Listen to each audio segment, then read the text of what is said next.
Theory of constraints.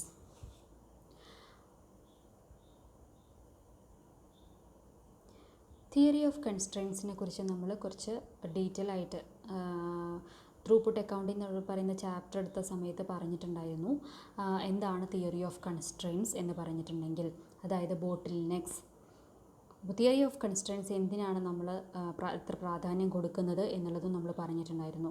ശരിക്കും പറഞ്ഞാൽ theory of constraints എന്നാൽ ഏതൊരു ബിസിനസ് സ്ഥാപനത്തിലും ഒരു കൺസ്ട്രെയിൻ്റ് ഉണ്ടായിരിക്കും. അതായത് അതിൻ്റെ പ്രൊഡക്ഷനിൽ എന്തെങ്കിലും തരത്തിലുള്ള ഒരു ഡിമിനിഷിങ് പോയിൻ്റ് വരുത്തുന്ന ഒരു ആക്ടിവിറ്റി, അതല്ലെങ്കിൽ അതിൻ്റെ പെർഫോമൻസിനെ ഡിമ്മാക്കുന്ന എന്തെങ്കിലും ഒരു ആക്ടിവിറ്റി, ലിമിറ്റ് ചെയ്യുന്ന ഒരു ആക്ടിവിറ്റി ഉണ്ടായിരിക്കും. അതിനെയാണ് കൺസ്ട്രെയിൻസ് എന്ന് പറയുന്നത്. അപ്പോൾ ഈ കൺസ്ട്രെയിൻസിനെ ഐഡൻറ്റിഫൈ ചെയ്തിട്ട് അതിനാവശ്യമായിട്ടുള്ള മെഷേഴ്സ് എടുക്കുക എന്നുള്ളത് വളരെ ഇമ്പോർട്ടൻ്റ് ആയിട്ടുള്ളൊരു കാര്യമാണ്.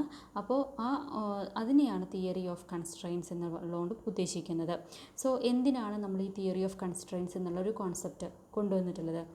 Improve the flow time of the product or service through the system. നമ്മൾ ഈ പ്രൊഡക്ഷൻ മാനുഫാക്ചറിങ് ഫേംസിലാണ് സാധാരണ തിയറി ഓഫ് കൺസ്ട്രെയിൻസ് അപ്ലൈ ചെയ്യുന്നത്. അതായത് പ്രൊഡക്ഷൻ നടത്തുന്ന സമയത്ത് നമുക്ക് എപ്പോഴാണ് പ്രൊഡക്ഷൻ സ്റ്റാർട്ട് ചെയ്യുക? നമുക്കൊരു കസ്റ്റമറുടെ ഡിമാൻഡിനനുസരിച്ച്, അല്ലെങ്കിൽ കസ്റ്റമേഴ്സിൻ്റെ റിക്വസ്റ്റിനനുസരിച്ചിട്ട്, പർച്ചേസ് റിക്വസിഷനനുസരിച്ചിട്ട് നമ്മൾ എന്ത് ചെയ്യും? പ്രോഡക്റ്റ് മാനുഫാക്ചർ ചെയ്യാൻ വേണ്ടി തുടങ്ങും. ആ പ്രോഡക്റ്റ് മാനുഫാക്ചർ ചെയ്ത് ലാസ്റ്റ് കസ്റ്റമേഴ്സിൻ്റെ കൈകളിലെത്തുമ്പോഴാണ് ആ പ്രോസസ്സ് കംപ്ലീറ്റ് ആവുന്നത്. പക്ഷേ ആ പ്രോസസ്സ് കംപ്ലീറ്റ് ആകുന്നതിനിടയിൽ അതിൻ്റെ ഇടയിൽ പല തടസ്സങ്ങളും ഉണ്ടാവാനുള്ള സാധ്യതയുണ്ട്. അപ്പോൾ എന്തെങ്കിലും ഒരു രീതിയിലുള്ള ഒരു എന്താ പറയുക, സ്റ്റോപ്പേജ്, പ്രൊഡക്ഷൻ സ്റ്റോപ്പേജ് സംഭവിക്കുകയാണെന്നുണ്ടെങ്കിൽ, എന്ത് കാരണമാണോ അത് സ്റ്റോപ്പേജ് സംഭവിച്ചിട്ടുള്ളത്, അല്ലെങ്കിൽ നമ്മൾ ആസ് യൂഷ്വൽ നടക്കുന്നതിൽ നിന്നും കുറച്ച് വ്യത്യസ്തമായിട്ട് സംഭവിക്കുന്നത്, ആ ഒരു ആക്ടിവിറ്റിയെ, അല്ലെങ്കിൽ ആ ഒരു ടൈം, അല്ലെങ്കിൽ ആ ഒരു പ്രോസസ്സ് എന്തായാലും അതിനെയാണ് കൺസ്ട്രെയിൻറ്റ് എന്ന് പറയുന്നത്. ചിലപ്പോൾ കൺസ്ട്രെയിൻറ്റ് ഒരു ടൈം ആകാം, അല്ലെങ്കിൽ വേറെ ഏതെങ്കിലും തരത്തിലുള്ളൊരു ആക്ടിവിറ്റി ആകാം. അപ്പോൾ എന്താണെന്നുണ്ടെങ്കിലും ആ കൺസ്ട്രെയിൻസിൽ നമ്മൾ ഐഡൻറ്റിഫൈ ചെയ്യുന്നത് വഴി നമുക്ക് എന്ത് സംഭവിക്കുന്നു? ആ ഫ്ലോ ടൈം ഇംപ്രൂവ് ചെയ്യാൻ വേണ്ടി സാധിക്കുന്നു. അതിലൂടെ നമുക്ക് ത്രൂപുട്ട് ഇൻക്രീസ് ചെയ്യാൻ വേണ്ടി സാധിക്കുന്നു. Reduce variation, improve quality, low disruption, sustainable way to change. ഇതെല്ലാം തിയറി ഓഫ് കൺസ്ട്രെയിൻസിൻ്റെ ബെനിഫിറ്റ്സ് ആണ്. ദെൻ എന്തൊക്കെയാണ് അസംഷൻസ്? തിയറി ഓഫ് കൺസ്ട്രെയിൻസിൻ്റെ അസംഷൻസ് പറയുന്നത്, organisation values speed and volume as determinants of success. അത് ഒരു തരത്തിൽ എപ്പോഴും കറക്റ്റാണ്. കാരണം സ്പീഡ്, എത്ര പെട്ടെന്നാണ് നമ്മൾ കാര്യങ്ങൾ ചെയ്യുന്നത്, എത്ര ക്വാണ്ടിറ്റിയാണ് നമ്മൾ പ്രൊഡ്യൂസ് ചെയ്യുന്നത്, ഈ രണ്ടും ആണ് ഒരു സക്സസ്സിനെ ഡിറ്റർമിൻ ചെയ്യുന്ന കാര്യം. നമ്മൾ കുറേ ക്വാണ്ടിറ്റി 1 വർഷമോ 2 വർഷമോ എടുത്തിട്ട് പ്രൊഡ്യൂസ് ചെയ്തിട്ടുണ്ടെങ്കിൽ കാര്യമില്ല. അവിടെ നമ്മൾ പെട്ടെന്ന് കസ്റ്റമേഴ്സിൻ്റെ റിക്വസ്റ്റിനനുസരിച്ചിട്ട് നമ്മൾ കൊടുക്കുന്നതിലാണ് നമ്മളുടെ വിജയം. അതേസമയം നമ്മൾ പെട്ടെന്ന് കൊടുത്തത് കൊണ്ടും കാര്യമില്ല. നമ്മൾ പെട്ടെന്ന് കൊടുക്കുമ്പോൾ അവരുദ്ദേശിക്കുന്ന തരത്തിലുള്ള പ്രോഡക്റ്റ് അത്ര ക്വാണ്ടിറ്റിയിൽ, അത്ര ക്വാളിറ്റിയിൽ കൊടുത്തെങ്കിൽ മാത്രമേ അത് സക്സസ് ആവുള്ളൂ. സോ ഈ സ്പീഡും വോളിയവും രണ്ടും സക്സസ്സിനെ ഡിറ്റർമിൻ ചെയ്യുന്ന വേരിയബിൾസ് ആണ്. Current processes are essential to produce the desired output. Product or service design is stable, economically and essentially correct and satisfies the customers. Management structure supports and value change. Process has dependent events and fluctuations or variations. So management ഇതിനെ support ചെയ്തിട്ടുണ്ടെങ്കിൽ മാത്രമേ നമുക്ക് ഈ theory of constraints ഒക്കെ apply ചെയ്യാൻ വേണ്ടി സാധിക്കുള്ളൂ. അപ്പോൾ ഇതൊക്കെയാണ് അതിൻ്റെ അസംഷൻസ് പറയുന്നത്. Then A system is strong as it's weakest link. അതിൻ്റെ ഏറ്റവും വീക്കസ്റ്റ് ആയിട്ടുള്ള പോയിന്റിൽ എപ്പോഴും ഒരു സിസ്റ്റം വളരെ സ്ട്രോങ് ആയിരിക്കണം. ഇല്ല എന്നുണ്ടെങ്കിൽ ആ വീക്കസ്റ്റ് ആയിട്ടുള്ള പോയിന്റ് എത്രയും പെട്ടെന്ന് അവിടെ ബ്രേക്കായിട്ട് പോകും. സോ അതുകൊണ്ടാണ് നമ്മൾ തിയറി ഓഫ് കൺസ്ട്രെയിൻസിന് ഇത്ര അധികം പ്രാധാന്യം കൊടുക്കുന്നത്. Every system has A bottle neck. ഉണ്ടാവുമല്ലോ, ഏതൊരു സിസ്റ്റത്തിനും ഏതൊരു കാര്യത്തിനും അതിൻ്റേതായിട്ടുള്ളൊരു ബോട്ടിൽ നെക്ക് ഉണ്ടായിരിക്കും. അപ്പോൾ ആ ബോട്ടിൽ നെക്കിനെ മെഷർ ചെയ്യുക, ആ ഒരു കൺസ്ട്രെയിൻറ്റിനെ ഐഡൻറ്റിഫൈ ചെയ്യുക ത്രൂ 3 പ്രോസസ്സിലൂടെ. 3 മെഷേഴ്സാണുള്ളത്. നമ്മൾക്ക് അറിയാവുന്ന മെഷേഴ്സ് തന്നെയാണ്. ത്രൂപുട്ട് എപ്പോഴും ഇൻക്രീസിങ് ആയിരിക്കണം, ഓപ്പറേറ്റിംഗ് എക്സ്പെൻസസ് ഡിക്രീസിങ് ആയിരിക്കണം, ഇൻവെൻറ്ററി ഡിക്രീസിങ് ആയിരിക്കണം. അതായത് ഇൻവെൻറ്ററി ഇവിടെ പറയുന്നത് 0 ഇൻവെൻറ്ററിയാണ് എപ്പോഴും ഒരു ബിസിനസ്സിന് ഐഡിയൽ ആയിട്ടുള്ള ഒരു ഇൻവെൻറ്ററി എന്നാണ് ത്രൂപുട്ട് അക്കൗണ്ടിങ്ങിൽ പറയുന്നത്. സോ അത് തന്നെയാണ് തിയറി ഓഫ് കൺസ്ട്രെയിൻറ്റിലും പറയുന്നത്. Then 5 focusing steps. Theory of കൺസ്ട്രെയിൻസിൻ്റെ 5 പ്രധാനപ്പെട്ട സ്റ്റെപ്സാണ്. ആദ്യം നമ്മൾ ഐഡൻറ്റിഫൈ ദ കൺസ്ട്രെയിൻറ്റ് കണ്ടുപിടിക്കുക. ദെൻ രണ്ടാമത് decide how to exploit the constraint. ഈ കൺസ്ട്രെയിൻറ്റിനെ നമ്മൾക്ക് എങ്ങനെയാണ് എക്സ്പ്ലോയിറ്റ് ചെയ്യാൻ സാധിക്കുക, ഏതൊക്കെ രീതിയിലാണ് നമുക്ക് ആ കൺസ്ട്രെയിൻറ്റിനെ ഒഴിവാക്കാൻ വേണ്ടി സാധിക്കുക. Subordinate everything else to the constraint. അതായത് അത് കഴിഞ്ഞ അടുത്ത സ്റ്റെപ്പ് എന്താണെന്ന് വെച്ചാൽ subordinate all other activities of your firm to the constraint resources or processes. അതായത് ഈ കൺസ്ട്രെയിൻറ്റിനായിരിക്കണം നമ്മൾ ഏറ്റവും ഇമ്പോർട്ടൻസ് കൊടുക്കണം. അതിൻ്റെ താഴെയുള്ള സബോർഡിനേറ്റ്സ് എല്ലാം ഇതിൻ്റെ പിന്നെ ശേഷം വരുന്ന അതായിരിക്കും. Organisations should adjust the rest of the system to enable the constraint to operate at maximum effectiveness. നമ്മളുടെ വീക്കസ്റ്റ് പോയിൻ്റാണ് ഈ കൺസ്ട്രെയിൻറ്റ്. അപ്പോൾ ആ കൺസ്ട്രെയിൻറ്റ് ഏറ്റവും നന്നായിട്ട് വർക്ക് ചെയ്യണമെന്നുണ്ടെങ്കിൽ ബാക്കിയുള്ളതിനെല്ലാം അതിൻ്റെ സബോർഡിനേറ്റ് ആയിരിക്കണം, സബോർഡിനേറ്റ്സിലെ ആയിരിക്കാനേ പറ്റുള്ളൂ, എന്നാലേ നമുക്ക് കൂടുതൽ ഇമ്പോർട്ടൻസ് കൊടുക്കാൻ പറ്റുള്ളൂ. Then elevate the constraint. Elevate the constraint എന്ന് പറയുന്നത് if the constraint still exist consider what further actions can be taken to eliminate it from being the constraint. അതായത് നമ്മൾ കൺസ്ട്രെയിൻറ്റ് ഒഴിവാക്കാനുള്ള മെഷേഴ്സ് എല്ലാം എടുത്തു, പക്ഷേ വീണ്ടും ആ കൺസ്ട്രെയിൻറ്റ് അങ്ങനെ തന്നെ നിൽക്കുകയാണെന്നുണ്ടെങ്കിൽ നമ്മളതിനെ എലിമിനേറ്റ് ചെയ്യാൻ വേണ്ടി, ഒഴിവാക്കാൻ വേണ്ടി എന്തൊക്കെ ഫർദർ മെഷേഴ്സ് എടുക്കാൻ പറ്റുമോ അതെല്ലാം ചിന്തിക്കുന്നു. Then go back to step 1, അതായത് റിപ്പീറ്റ് സ്റ്റെപ്പ് 1. നമ്മൾ വീണ്ടും ആ കൺസ്ട്രെയിൻറ്റ് അല്ലെങ്കിൽ വേറെ ഏതെങ്കിലും കൺസ്ട്രെയിൻറ്റ് ഉണ്ടോ എന്നുള്ളത് ഐഡൻറ്റിഫൈ ചെയ്യുന്നു. ഇതാണ് 5 focusing steps of theory of constraints. ഇത് ഇമ്പോർട്ടൻ്റ് ആണ്, ഇത് നിങ്ങൾക്ക് പെട്ടെന്ന് മനസ്സിലാവുന്ന ഒരു കോൺസെപ്റ്റുമാണ്. അപ്പോൾ ഈ കോൺസെപ്റ്റിൽ പറയുന്ന ആദ്യം identify, then exploit, then subordinate, then elevate, then repeat the above steps. If you have created a new constraint, do not allow inertia to become a system's constraint. Then methodology of implementation of theory of constraints. ഒരു theory of കൺസ്ട്രെയിൻറ്റ്സ് കൊണ്ടുവരുന്നതിന് മുന്നേ ആയിട്ട് നമ്മൾ എന്തൊക്കെയാണ് implement ചെയ്യുന്നതിന് മുന്നേ ആയിട്ട് എന്തൊക്കെയാണ് ചെയ്യേണ്ടത്?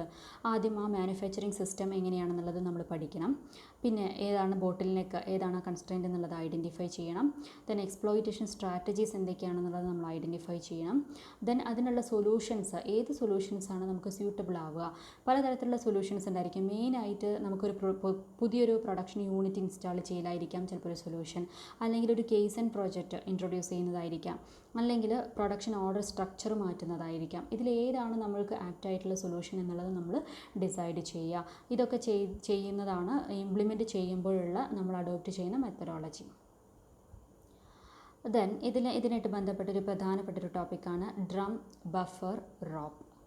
ഡ്രം ബഫർ റോപ്പ് എന്ന് പറയുന്നത് it is the method of synchronising production to the constraint while minimising inventory and work in progress. നമുക്കറിയാം തിയറി ഓഫ് കൺസ്ട്രെയിൻറ്റിൽ നമ്മൾ പറഞ്ഞിട്ടുള്ള 3 മെഷേഴ്സിൽ ഇൻവെൻറ്ററി എന്ന് പറയുന്ന മെഷർ എപ്പോഴും മിനിമൈസ് ആയിരിക്കണം, അല്ലെങ്കിൽ 0 ആയിരിക്കണം. ആ ഒരു ഇത് മിനിമൈസ് ചെയ്തുകൊണ്ട്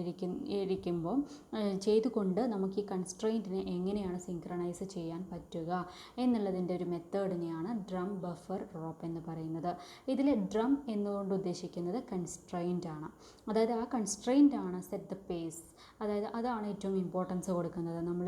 നമ്മളുടെ തിയറി ഓഫ് കൺസ്ട്രെയിൻസിൽ നമ്മൾ ഏറ്റവും ഇമ്പോർട്ടൻസ് കൊടുക്കുന്നൊരു പാർട്ടാണ് ഡ്രം അല്ലെങ്കിൽ കൺസ്ട്രെയിൻറ്റ് എന്ന് പറയുന്നത്. ദെൻ ബഫർ എന്ന് പറയുന്നത് it is the level of inventory needed to maintain consistent production. ഈ കൺസ്ട്രെയിൻറ്റിനെ നമ്മൾ പറഞ്ഞല്ലോ, അതിൻ്റെ കൺസ്ട്രെയിൻറ്റ് ആ തടസ്സം ഇല്ലാതാക്കാൻ വേണ്ടിയിട്ട് നമുക്ക് എന്തൊക്കെ ചെയ്യാം അതൊക്കെ ചെയ്യാം. അപ്പോൾ അതിന് വേണ്ടിയിട്ട് നമ്മൾക്ക് ആവശ്യമായിട്ടുള്ള ലെവൽ ഓഫ് ഇൻവെൻറ്ററി അതിനെയാണ് ബഫർ എന്ന് പറയുന്നത്. ദെൻ റോപ്പ് എന്ന് പറയുന്നത് it is the signal generated from buffer to release material.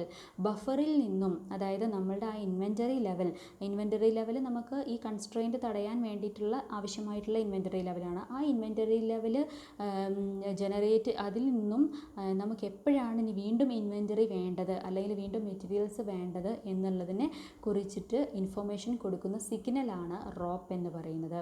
അതായത് it indicates A set amount of inventory has been consumed.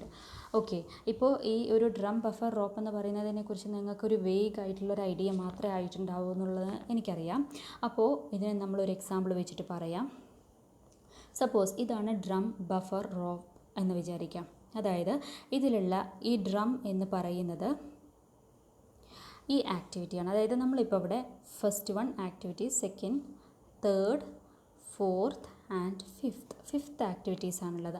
അതിൽ ഫസ്റ്റ് ആക്ടിവിറ്റി കഴിഞ്ഞപ്പോൾ നമ്മൾ 50 യൂണിറ്റ്സ് പ്രൊഡ്യൂസ് ചെയ്തു പെർ ഹവർ. ഒരു ഹവറിൽ 50 യൂണിറ്റ്സ് പ്രൊഡ്യൂസ് ചെയ്തു. അത് കഴിഞ്ഞ് നമ്മൾ നെക്സ്റ്റ് ആക്ടിവിറ്റിയിലേക്ക് കടന്നു. ഈ ആക്ടിവിറ്റി കഴിഞ്ഞപ്പോഴേക്കും നമുക്ക് കഴിഞ്ഞിട്ട് നമുക്ക് 50 യൂണിറ്റ്സ് തന്നെ നമുക്ക് എന്തുണ്ടായി പെർ ഹവർ. ഒരു ഹവറിൽ നമുക്ക് 50 യൂണിറ്റ്സ് നമുക്ക് റിട്ടേൺ കിട്ടി. ഇനി അത് കഴിഞ്ഞിട്ട് നമ്മൾ തേർഡ് ആക്ടിവിറ്റിയിലേക്ക് കടന്നപ്പോൾ നമ്മൾ 40 യൂണിറ്റ്സ് മാത്രമേ ഒരു ഹവറിൽ പ്രൊഡ്യൂസ് ചെയ്തുള്ളൂ. അതായത് ഒരു ഹവറിൽ നമ്മൾ 50 യൂണിറ്റ്സ് ഒരു ഫുൾ പ്രൊഡക്ഷൻ, അതായത് ഈ ഒരു ആക്ടിവിറ്റി കഴിഞ്ഞപ്പോൾ നമ്മൾ യൂണിറ്റ്സ് കംപ്ലീറ്റായി, പ്രൊഡക്ഷൻ കംപ്ലീറ്റായി, ഈ അടുത്ത ആക്ടിവിറ്റിയിലേക്ക് കടന്നു. ഈ ആക്ടിവിറ്റിയിലേക്ക് കഴിഞ്ഞ് അത് ശരിക്കും പറഞ്ഞാൽ 50 യൂണിറ്റ്സിന് നമ്മൾ നെക്സ്റ്റ് ആക്ടിവിറ്റിയിലേക്ക് കടക്കേണ്ടതായിരുന്നു. പക്ഷേ ഈ ആക്ടിവിറ്റിയിലേക്ക് കടന്നപ്പോൾ നമുക്ക് വെറും 40 യൂണിറ്റ്സ്, അതായത് ഈ ഒരു യൂണിറ്റ്സ് ഇതിലേക്ക് എത്തിയപ്പോൾ 40 ഈ ഒരു ആക്ടിവിറ്റി കഴിഞ്ഞപ്പോൾ നമുക്ക് വെറും 40 യൂണിറ്റ്സ് മാത്രമേ പ്രൊഡ്യൂസ് ചെയ്യാൻ പറ്റുകയുള്ളൂ. ദാറ്റ് മീൻസ് അപ്പോൾ ഈ ആക്ടിവിറ്റിയെയാണ് ഡ്രം എന്ന് പറയുന്നത്, അതായത് കൺസ്ട്രെയിൻറ്റ്. ചിലപ്പോൾ ഈ ഒരു ആക്ടിവിറ്റിയിലുള്ള ചിലപ്പോൾ നമ്മൾ ഉപയോഗിച്ചിട്ടുള്ള മെഷീനറി ആയിരിക്കാം, അല്ലെങ്കിൽ നമ്മൾ അവിടുത്തെ വർക്കേഴ്സ് ആയിരിക്കാം, അല്ലെങ്കിൽ വേറെ ഏതെങ്കിലും ഫാക്ടേഴ്സ് ആയിരിക്കാം അതിലെ കൺസ്ട്രെയിൻറ്റ് എന്ന് പറയുന്നത്. അപ്പോൾ ഈ കൺസ്ട്രെയിൻറ്റിനെ നമ്മൾ ഈ ഒരു ആക്ടിവിറ്റിയെയാണ് എന്ത് പറയുന്നത്, കൺസ്ട്രെയിൻറ്റ് എന്ന് പറയുന്നത്. ഓക്കെ, ഇനി ഈ കൺസ്ട്രെയിൻറ്റ് ഈ കൺസ്ട്രെയിൻറ്റിനെയാണ് നമ്മൾ ഡ്രം എന്ന് പറയുന്നത്. അപ്പോൾ നിങ്ങൾക്ക് ഡ്രം എന്താണെന്ന് ക്ലിയർ ആയിട്ടുണ്ടെന്ന് വിചാരിക്കുന്നു. ഇനി നെക്സ്റ്റ് ബഫർ എന്താണെന്ന് പറയാം. ബഫർ എന്ന് പറഞ്ഞിട്ടുണ്ടെങ്കിൽ നമ്മളിപ്പോൾ ബഫറിൻ്റെ മീനിങ് പറഞ്ഞാൽ എന്താ വെച്ചാൽ level of inventory needed to maintain consistent production. അതായത് ഈ പ്രൊഡക്ഷൻ ഈ ആക്ടിവിറ്റി കഴിഞ്ഞപ്പോൾ നമ്മൾ ആ പ്രൊഡക്ഷനും കൂടെ ഇതിലുള്ള ബാക്കിയുള്ള ആക്ടിവിറ്റിയും കൂടെ പ്രൊഡക്ഷൻ കഴിഞ്ഞിരുന്നെങ്കിൽ ഈ ഡ്രം വരില്ലായിരുന്നു, അല്ലെങ്കിൽ ഈ ഒരു കൺസ്ട്രെയിൻറ്റ് വരില്ലായിരുന്നു. പക്ഷെ നമ്മൾ ഇനിയും പ്രൊഡ്യൂസ് ചെയ്തുകൊണ്ടിരിക്കുകയാണ്. ഇപ്പം നമ്മൾ 40 ആയിട്ടുള്ളൂ, ബാക്കി 10 യൂണിറ്റ്സും കൂടെ നമ്മൾ പ്രൊഡ്യൂസ് ചെയ്തുകൊണ്ടിരിക്കുകയാണ്. അപ്പോൾ ഈ പ്രൊഡ്യൂസ് ചെയ്ത് അത് കഴിയുകയാണെന്നുണ്ടെങ്കിൽ, അപ്പോൾ സപ്പോസ് 5 യൂണിറ്റ്സ് നമ്മൾ ഏകദേശം കഴിഞ്ഞു, 40ലേക്ക് എത്തി, അപ്പോൾ ഇവിടെ 45 ആകും. അങ്ങനെയാണെന്നുണ്ടെങ്കിൽ ഇതെന്ന് പറയുമ്പോൾ ഇനിയും പ്രൊഡക്ഷൻ നടത്താൻ പോകുന്ന ആ യൂണിറ്റ്സിനെയാണ്, ആ ഇൻവെൻറ്ററിയെയാണ് ബഫർ എന്ന് പറയുന്നത്. സാധാരണഗതിയിൽ ബഫർ എന്ന് പറയുന്ന അല്ലെങ്കിൽ ഇൻവെൻറ്ററി ലെവൽ 0 ആയിരിക്കണം എന്നാണ് തിയറി ഓഫ് കൺസ്ട്രെയിൻറ്റ് പ്രകാരം പറയുന്നത്. പക്ഷേ ആ 0ക്ക് മുകളിലായിട്ടുണ്ടെങ്കിൽ ആ മുകളിലേക്ക് വരുന്നത് ഏതെങ്കിലും ഒരു കൺസ്ട്രെയിൻറ്റ് കാരണമായിരിക്കും. അപ്പോൾ ആ ഡ്രം നമ്മൾ ഐഡൻറ്റിഫൈ ചെയ്തു, കൺസ്ട്രെയിൻറ്റിനെ നമ്മൾ ഐഡൻറ്റിഫൈ ചെയ്തു. അപ്പോൾ ഈ കൺസ്ട്രെയിൻറ്റ് ഉണ്ടായപ്പോൾ നമുക്ക് ഉണ്ടായിട്ടുള്ള ആ സ്റ്റോക്കിംഗ് ആയിട്ടുള്ള ആ ഒരു ഇൻവെൻറ്ററി അതിനെയാണ് നമ്മൾ ബഫർ എന്ന് പറയുന്നത്. ഓക്കെ, ഇനി എന്താണ് ഈ റോപ്പ് എന്ന് പറയുന്നത്? റോപ്പ് എന്ന് പറയുന്നത് ഈ ബഫർ നമ്മൾ സപ്പോസ് ഇവിടെ ഇപ്പോൾ 3 യൂണിറ്റ്സ് ആണ് കാണിക്കുന്നത്. ഈ പിക്ചറിൽ നമ്മൾ 3 യൂണിറ്റ്സ് ആണ് കാണിച്ചിട്ടുള്ളത്. ഈ 3 യൂണിറ്റ്സിൽ സപ്പോസ് ഈ യൂണിറ്റ് നമ്മൾ പ്രൊഡക്ഷൻ കഴിഞ്ഞു, ഇതിലേക്ക് വന്നു, പോട്ടെ, ഈ യൂണിറ്റ്സും കഴിഞ്ഞു. അങ്ങനെ 2 യൂണിറ്റ്സും പ്രൊഡക്ഷൻ കഴിഞ്ഞു, ബാക്കിയുള്ളതിന് 1 മാത്രമേ ബാക്കിയുള്ളൂ. അങ്ങനെയാണെന്നുണ്ടെങ്കിൽ ഈ ഒരു ഇൻഫർമേഷൻ, അതായത് ഇവ പ്രൊഡക്ഷൻ കഴിഞ്ഞു എന്നുള്ള ഇൻഫർമേഷൻ നമ്മൾ എന്ത് ചെയ്യണം, ഫസ്റ്റ് ആക്ടിവിറ്റിയിലേക്ക് പാസ് ചെയ്യണം. എന്നാൽ മാത്രമേ ഫസ്റ്റ് ആക്ടിവിറ്റി എന്ത് ചെയ്യുള്ളൂ, റോ മെറ്റീരിയൽ കൺസ്യൂം ചെയ്തുകൊണ്ട് ഈ പ്രൊഡക്ഷൻ വീണ്ടും സ്റ്റാർട്ട് ചെയ്യുള്ളൂ. കാരണം ഇതൊരു പ്രോസസ്സാണ്. ഈ പ്രോസസ്സ് ഇങ്ങനെ കണ്ടിന്യൂ ചെയ്ത് പോയിട്ട് ഇവിടെ എത്തിയാൽ മാത്രമേ അത് ഫിനിഷ്ഡ് പ്രൊഡക്റ്റ് ആയിട്ട് കസ്റ്റമേഴ്സിന് കൊടുക്കുള്ളൂ, ആണല്ലോ. അപ്പോൾ ഈ ഒരു ബഫറിലുള്ള റിഡക്ഷൻ, അതായത് ഇൻവെൻറ്ററിയിലുള്ള റിഡക്ഷൻ അതാത് സമയത്ത് നമ്മൾ ഫസ്റ്റ് ആക്ടിവിറ്റിനോട് ഇൻഫോം ചെയ്യുന്ന ആ ഒരു സിഗ്നലിനെയാണ് റോപ്പ് എന്ന് പറയുന്നത്. സോ ഡ്രം എന്ന് പറയുന്നത് കൺസ്ട്രെയിൻ്റ് ആണ്. ഈ കൺസ്ട്രെയിൻറ്റിലേക്ക് വരുന്ന ആ കൺസ്ട്രെയിൻറ്റ് ഉണ്ടായത് കാരണം നമ്മൾ കീപ്പ് ചെയ്യപ്പെട്ടിരിക്കുന്ന ഇൻവെൻറ്ററിയെയാണ് ബഫർ എന്ന് പറയുന്നത്. ഈ ബഫറിലുള്ള റിഡക്ഷൻ നമ്മൾ അതാത് സമയത്ത് മറ്റുള്ള ആക്ടിവിറ്റി, അതായത് ഫസ്റ്റ് ആക്ടിവിറ്റിയെ അറിയിക്കുന്ന ഇൻഫോം ചെയ്യുന്ന സിഗ്നലിനെയാണ് നമ്മൾ റോപ്പ് എന്ന് പറയുന്നത്. ഓക്കെ, എനിക്ക് നിങ്ങൾക്ക് ക്ലിയറായി എന്ന് വിചാരിക്കുന്നു. ഓക്കെ, ഇനി നെക്സ്റ്റ് ലാസ്റ്റ് ഏരിയ ആണ് TOC ആൻഡ്, അതായത് theory of constraints and cost accounting procedure. ഇവിടെ നമ്മൾ ത്രൂപുട്ട് ടൈം എന്ന് പറയുന്നത് time between the receipt of a customer's order and delivery of the order. ഒരു ഓർഡർ, കസ്റ്റമറുടെ ഓർഡർ കിട്ടിയത് മുതൽ ആ ഓർഡർ ഡെലിവറി ചെയ്യുന്നത് വരെയുള്ള ടൈമിനെയാണ് ഇവിടെ ത്രൂപുട്ട് ടൈം എന്ന് പറയുന്നത്. അത് ആ ഒരു ത്രൂപുട്ട് ടൈം എന്ന് പറഞ്ഞാൽ അതിൽ കുറേ ആക്ടിവിറ്റികൾ ഉണ്ടായിരിക്കും. എന്തൊക്കെ ഉണ്ടാവും? പ്രോസസ്സിങ് ടൈം ഉണ്ടാവും, ഇൻസ്പെക്ഷൻ ടൈം ഉണ്ടാവും, മൂവ്മെൻറ്റ് ടൈം ഉണ്ടാവും, വെയിറ്റിംഗ് ടൈം ഉണ്ടാവും, സ്റ്റോറേജ് ടൈം ഉണ്ടാവും. ഇതെല്ലാം കൂടെ കൂട്ടിയാലാണ് അതിനെയാണ് ത്രൂപുട്ട് ടൈം എന്ന് പറയുന്നത്. അതായത് ഇതിൽ ചിലതിന് നമ്മൾ വാല്യൂ കൊടുക്കുന്നുണ്ടായിരിക്കും, ചിലതിന് അത്ര വാല്യൂ ഉണ്ടാവില്ല. അതായത് value added time plus non value added time add ചെയ്യുമ്പോഴാണ് നമുക്ക് ത്രൂപുട്ട് ടൈം കിട്ടുന്നത്. ഓക്കെ, ഇനി നെക്സ്റ്റ് മാനുഫാക്ചറിങ് സൈക്കിൾ എഫിഷ്യൻസി. നമ്മൾ അക്കൗണ്ടിങ്ങിലൂടെ ഇത് എങ്ങനെ യൂസ് ചെയ്യുന്നത് വെച്ചാൽ മാനുഫാക്ചറിങ് സൈക്കിൾ എഫിഷ്യൻസി കണ്ടുപിടിക്കുന്നു. മാനുഫാക്ചറിങ് സൈക്കിൾ എഫിഷ്യൻസി എന്ന് പറയുന്നത് processing time divided by throughput time. അതായത് ഈ ഒരു കസ്റ്റമറുടെ ഓർഡർ കിട്ടിയിട്ട് അത് ഡെലിവറി ചെയ്യാൻ വേണ്ടിയിട്ട് നിൽക്കുമ്പോൾ അതിൽ ഏറ്റവും പ്രധാനപ്പെട്ട പ്രോസസ്സാണ് പ്രോസസ്സിംഗ് ടൈം. ഈ processing time out of throughput time, total throughput ടൈമിൻ്റെ എത്ര പെർസെൻറ്റേജ് ആണ് അല്ലെങ്കിൽ എത്ര പോർഷനാണ് പ്രോസസ്സിംഗ് ടൈം വന്നിട്ടുള്ളത് എന്നുള്ളതിനെയാണ് മാനുഫാക്ചറിംഗ് സൈക്കിൾ എഫിഷ്യൻസി എന്ന് പറയുന്നത്. ഒരു ഐഡിയൽ ആയിട്ടുള്ള ഒരു ബിസിനസ് സ്ഥാപനത്തിൽ മാനുഫാക്ചറിംഗ് സൈക്കിൾ എഫിഷ്യൻസി എന്ന് പറയുന്നത് 1 ആണ്. Ideal manufacturing cycle efficiency is 1 in the case of A normal business. Okay, അപ്പോൾ ഇതാണ് തിയറി ഓഫ് കൺസ്ട്രെയിൻസിനെ കുറിച്ച് പറയാനുള്ളത്. ക്ലിയർ ആയി എന്ന് വിചാരിക്കുന്നു.